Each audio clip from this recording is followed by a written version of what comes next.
नमस्कार, मी पंजाब टाका 1, 2, 3 ला मग संपूर्ण भागामध्ये तुमच्या नगर जिल्हा, धाराशिव जिल्हा, बीड जिल्हा, लातूर जिल्हा या भागात पाऊस पडलेला दिसेल. पुणे या 4 जिल्ह्यातल्या या शेतकऱ्यांनी अंदाज दिला.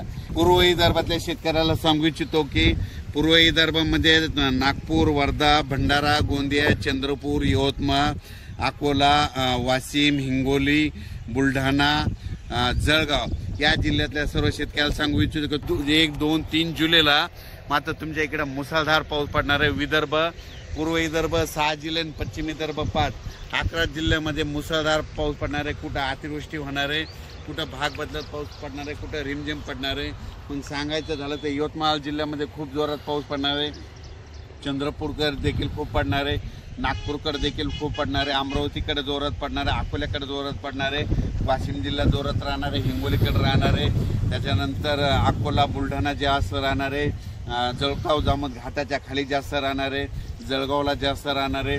तिकडे पाऊस पडत असल्यामुळे त्याच्यामुळे जालन्याला देखील पाऊस पडणार आहे, संभाजीनगरला देखील पडणार आहे. म्हणजे सांगायचं झालं तर पूर्व आणि पश्चिम विदर्भ 11 जिल्ह्यामध्ये चांगला पाऊस पडणार आहे. म्हणून हे विदर्भ पश्चिम विदर्भातल्या शेतकऱ्यांनी हा अंदाज लक्षात घ्या. पश्चिम महाराष्ट्राकडे म्हणजे आज 29 जून म्हणजे आज देखील पश्चिम महाराष्ट्रामध्ये चांगल्या प्रकारच्या बऱ्याच ठिकाणी भाग बदलत पाऊस सुरू होणार आहे. सांगलीकडं, साताऱ्याकडं, त्याच्यानंतर पंढरपूरकडे देखील, नगर जिल्ह्यात देखील बऱ्याच ठिकाणी पाऊस सुरू होणार आहे. म्हणून ही पश्चिम महाराष्ट्रातल्या शेतकऱ्यांनी अंदाज लक्षात घ्यायचा. सोलापूरकडे देखील बऱ्याच ठिकाणी पाऊस पडणार आहे. त्याच्यानंतर कोकणपट्टी आणि घाटमाथ्यावरल्या भागातल्या सर्व जनतेला आणि शेतकऱ्याला सांगू इच्छितो की कोकणपट्टी घाटमाथ्यावरला पाऊस मात्र कायम चालूच राहणार आहे, ते काय बंद होणार नाही. म्हणून हे त्यांनी लक्षात घेतलं.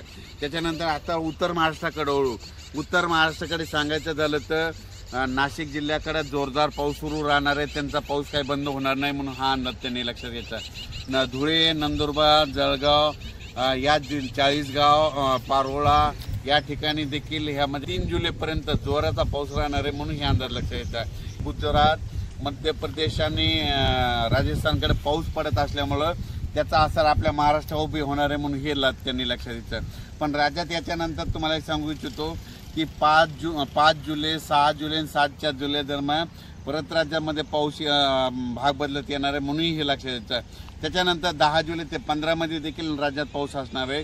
म्हणजे सांगायचं झालं तर राज्यात असा एकदम 1 महिन्याचा, 15 दिवसाचा, 20 दिवसाचा खंड पडणार नाही. पाऊस येतच राहणार. आज ह्या भागात राहिला तो दुसऱ्या भागात राहील, पण राज्यात पाऊस कंटिन्यू चालूच राहणार आहे. अचानक वातावरणात बदल झाला तर लगेच एक मेसेज दिला जाईल. धन्यवाद.